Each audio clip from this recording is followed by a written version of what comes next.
The night I found out, I was sitting on the bathroom floor, not crying, just sitting, holding my phone, the screen still open to messages I was never supposed to see, trying to locate something inside myself that made sense of what I was looking at. What I had in my hands wasn't just proof of what my husband had done. It was 14 years of friendship. Every secret I had ever trusted to another person. Every time I had called her crying at midnight, every time I had told her things about my marriage I was too ashamed to say out loud anywhere else, all of it was in those messages. She hadn't just taken my husband. She had used me to do it. What nobody knew, what I hadn't understood until that bathroom floor, was that this had been going on for nearly 2 years. And in that time, I had done almost everything to help it happen. Not on purpose, but I had handed her every single thing she needed. I'm going to tell you exactly what I did about it. Her name was Dana. We met the first week of college. I remember exactly. Orientation week. A dorm hallway that smelled like industrial cleaner and someone's microwaved pasta. And Dana standing outside her room trying to force a lamp that was clearly too tall through a door that was clearly too narrow. I helped her. She laughed at herself in a way that made me immediately feel safe. That was always Dana's thing. She had this ability to make you feel like you were the most comfortable you'd ever been. Like you could say anything. That quality was, I understand now, both the best thing about her and the most dangerous.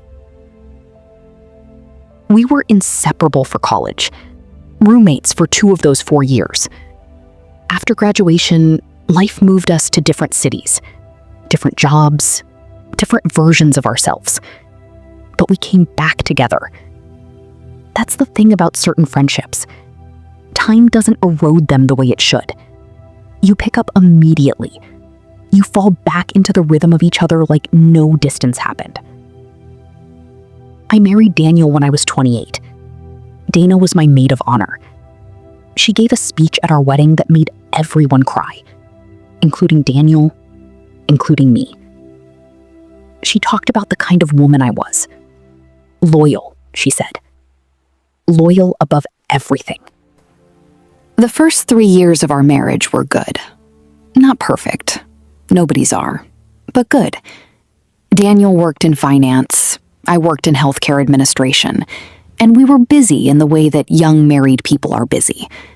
Building something, paying off something, planning something. The busyness felt like momentum. I thought it was. Around year 4, things started to feel different. Not wrong exactly, just slightly off. The way a picture frame hangs a centimeter crooked on a wall.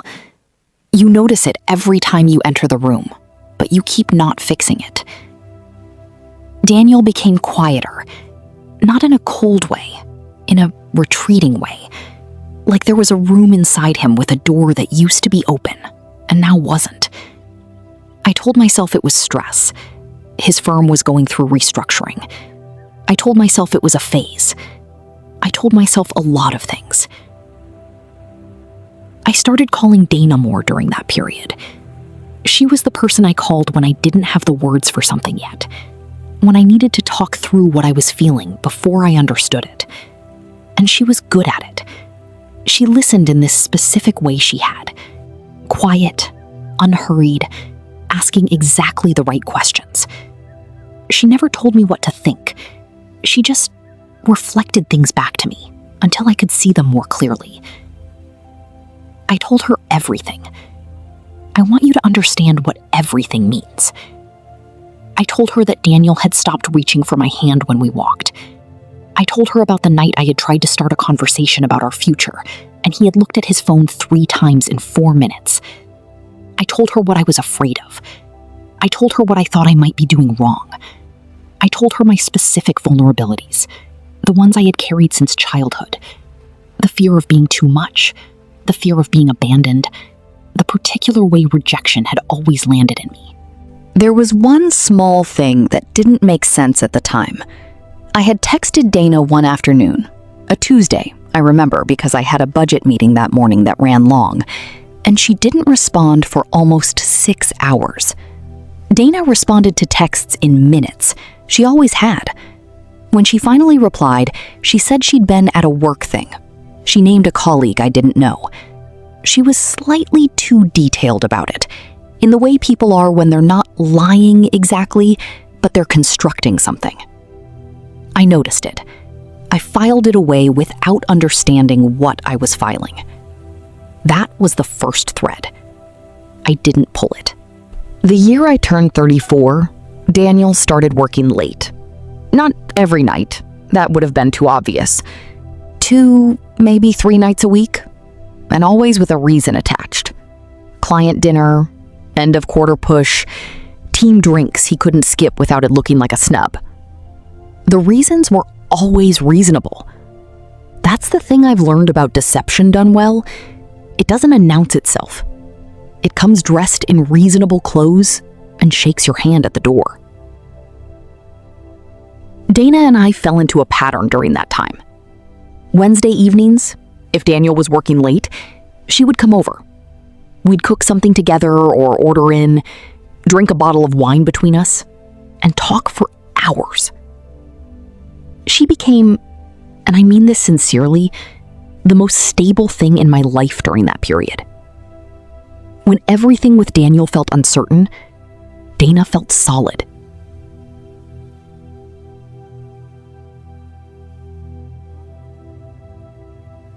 I told her things during those Wednesday evenings I have never told another person. I told her that I had started to wonder if Daniel was no longer attracted to me. I told her about the specific way he flinched slightly, just slightly, when I reached for him in bed one night.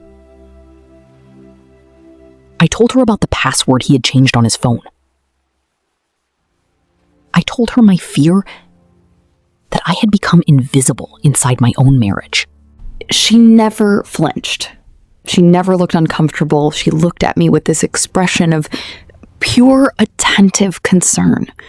And she would say things like, "Have you tried telling him that directly? He probably doesn't realize how this is landing. Men sometimes need you to just say the exact thing." I thought she was helping me. 8 months in, something changed in Daniel, but in the opposite direction from what I expected. He became almost deliberately present, bringing me coffee in the mornings, asking about my day with what felt like genuine interest, remembering things I had mentioned in passing. I thought, we're coming out the other side of this. Whatever that rough patch was, we're through it.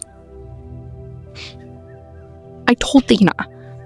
I remember her response word for word. She said, "That's exactly what you deserved. I'm so glad." I would spend a long time later sitting with those words. But Wednesday evenings slowly became less frequent. Dina was busy. A new project at work, a thing with her family up north, always something plausible. I missed her, but I didn't push. Our friendship had always had natural ebbs. I trusted it too much to question an ebb. What I didn't know, what I was not capable of knowing because I was still operating on 14 years of own trust, was that the Wednesday evenings hadn't stopped. They had moved. I found out on a Sunday morning in March. Daniel's phone buzzed on the kitchen counter while he was in the shower. I wasn't trying to see it. I was reaching for my coffee mug and the screen lit up and the point. I want to be careful here about how I describe what happened inside me in that moment. Because people expect something dramatic. A collapse, a scream, a confrontation at the bathroom door. What actually happened was much quieter than that. Something in me, some foundational belief about the world I lived in, went completely silent, like a sound I hadn't known was constant until it stopped. I put the coffee mug down. I walked to the bathroom floor. I sat down. I picked up my own phone, and I opened the thread from the beginning. They had been talking every day for 22 months. I had been in some of those messages, not directly, but as a subject. She had told him things I had told her. Specific things. The fear about being too much. The fear of abandonment. The night I told her he had flinched away from me in bed, she had told him I'd noticed that. She had told him how it had landed in me. She had handed him a map of exactly where I was vulnerable, and he had used it, not to protect me, to navigate around me. What I found at the bottom of that thread, a single exchange from 3 days before, changed what I thought I understood about all of it, and it meant I couldn't do what I had planned to do next. What I found was a message from him to her. Not affectionate, strategic. He was asking her what I knew, whether I had said anything recently, whether I seemed suspicious. And her response? She trusts me completely. We're fine. I sat with that for a very long time, because what it told me wasn't just that she had betrayed me. It told me I was being managed, that my friendship with her had been, for at least some portion of those 22 months, a surveillance system. She was telling him where I was, what I knew, how far away I was from the truth. I closed my phone. Daniel came out of the shower. I handed him his coffee and said, "You should eat something before your call this morning." He looked at me for a moment. He said, "You okay?" I said, "I'm fine, just tired." And that was the last lie I ever told in that house. Everything after that was deliberate. I didn't confront either of them that day, or that week. I know that seems impossible. People always want to know, how did you sit across from him at dinner? How did you answer her texts? How did you pretend? But it wasn't pretending, exactly. It was more like I had divided myself into two people. There was the woman in that house who went to work and came home and said normal things. And there was the woman who was very quietly beginning to move things. The first thing I did was call my sister. Not to tell her everything, just enough. I told her I might need a place to stay in a few weeks and asked her not to ask questions yet.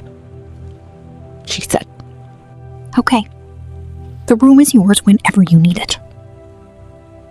That's my sister. She has always known when to just open the door. The second thing I did was start documenting. Not frantically, methodically. I went through our joint finances and made copies of everything.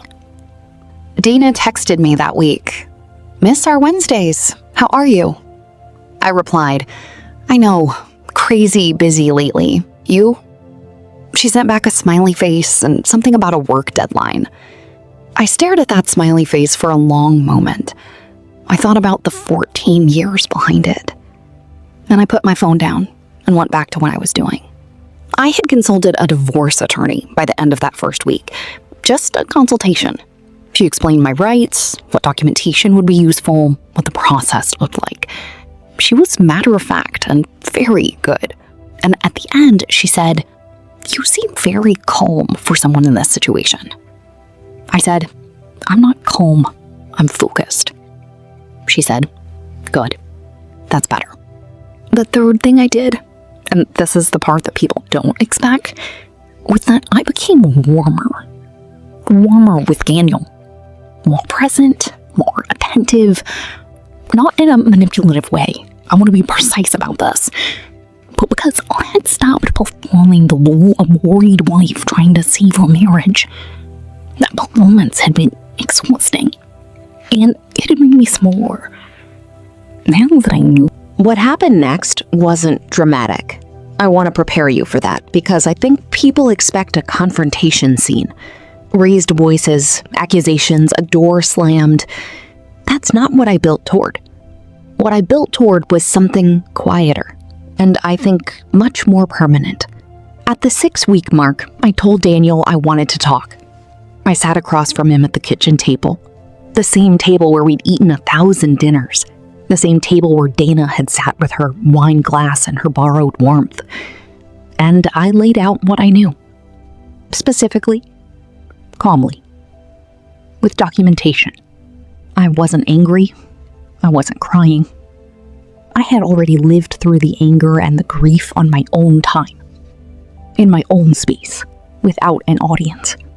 What I brought to that table was clarity. He didn't deny it. He tried for about 40 seconds, and then he stopped. I think my calm unnerved him more than rage would have.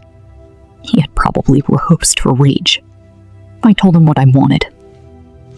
A fair division of assets, his cooperation with the process, and privacy. I told him what would happen if I didn't get those things. Not as a threat, but as information. He was very still for a long time. Then he said, "I'm sorry." And I said, "I know." And that was the last real conversation we had. The attorneys handled the rest. Dana found out when Daniel told her, I don't know exactly when, I didn't ask, that the situation had changed. I know this because she called me. I let it go to voicemail. She left a message that started with my name in that specific way she had. Warm, personal, like the beginning of something important. I deleted it without listening past the first 5 seconds. She texted twice after that. I didn't respond. I have not spoken to Dana since the night of her birthday dinner. That silence is not a punishment. It's not something I constructed to wound her, though I understand if it does. It's simply the only accurate response to what she is to me now. Someone I used to know. Someone who taught me, without meaning to, how much I could survive, and how clearly I could see when I decided to stop looking away. There is something she said to me once, years before any of this, during a conversation I couldn't have known would matter. We were talking about someone we knew who had been cheated on, a mutual friend, ugly situation, and Dana had said, the worst part isn't what they did. It's who you realize they were the whole time. I have thought about that sentence a great deal. What I know now, what I didn't know on that bathroom floor, is that the thing I was most afraid of losing wasn't Daniel. It was the version of my life that had felt solid. The table, the Wednesday evenings, the person who made me feel known. The strange thing about losing something that turned out to be false is that the loss is still completely real. If something in this story stayed with you, if you've ever trusted someone completely and learned what that trust actually cost, you're not alone. Subscribe to Vengeance Verity, a new story every week. Real pain, real silence, real justice. If this one hit something true inside you, hit the like button. Share it with someone who would understand. Sometimes the most powerful thing we can do is let someone else know they're not the only one.